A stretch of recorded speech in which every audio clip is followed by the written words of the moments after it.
Hi guys. Araw ngayon ng ano? Ano ba ngayon? Martes? Ay.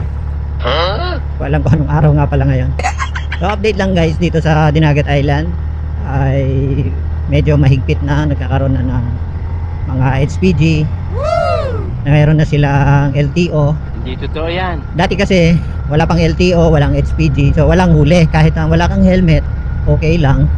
Pero ngayon palabas sila ng memo sa lahat ng barangay na obligadong maglagay na ng helmet ang driver at ang passenger. So dati pwede naman na gumamit ng helmet yung driver lang, so yung passenger wala. So sa ngayon naghigpit na sila. So okay lang din naman kasi for safety talaga. So napakaganda rin naman na meron talagang helmet yung angkas at yung driver. So guys, napakatagal din natin na hindi nagamit itong ating cam sa biyahe. Sa una kasi ginagamit ko to dati sa mga rides ko dati, lalo na yung biyahe kong Manila to Mindanao and Mindanao to Manila, vice versa. So pag nagbabakasyon ako dati, yung work ko nasa Manila pa, so gamit natin ay ang DJI Osmo Action.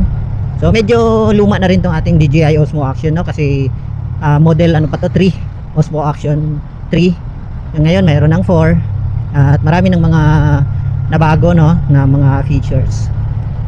So yun lang, update lang guys dito sa ating lugar na kinaroroonan ngayon, ang San Jose Dinagat Island. Sabi nga nung iba ay kapag nasanay ka sa buhay Manila o buhay sa syudad, talagang maninibago ka sa probinsya. So ako, konti lang naman ang adjustment na ginawa ko kasi nakaranas na rin naman ako ng buhay probinsya. Nung high school ako na 3 years akong napunta ng Leyte. So doon natuto akong magwaray-waray.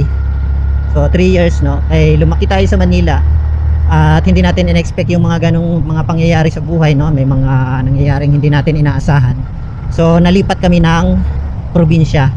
So doon ako natutong magwaray-waray. So ngayon naman dito naman tayo sa Mindanao.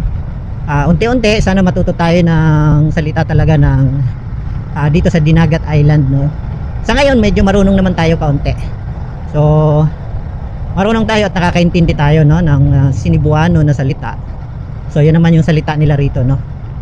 So dito kasi sa San Jose Dinagat Island ay halos halo na ang mga tao, no. Halo-halo na, merong mga taga Leyte, taga Samar. Dahil sa una na ito kasing Dinagat Island ay pinamumunuan ni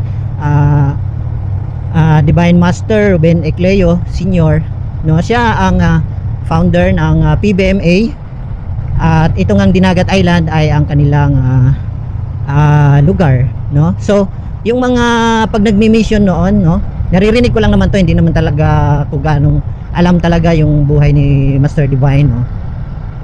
So nababalitaan ko sa mga membro, no, tatanong-tanong at yun nga, yung iba na mga tao dito ay sumama na kay Master Divine galing sa mga mission na pinupuntahan niya. Halimbawa ay galing siya ng Leyte or galing ng Samar or galing ibang Davao, ganyan, Cagayan, basta marami siyang lugar na pinuntahan na yung iba ay gusto nang sumama sa kanya.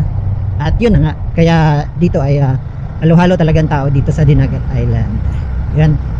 So ito binabagtas natin guys ang kalsada, no. Papunta ito ng hindi ko alam kung ito ba ay Barangay Luna, no, pero parang ito nga yata ay Barangay Luna.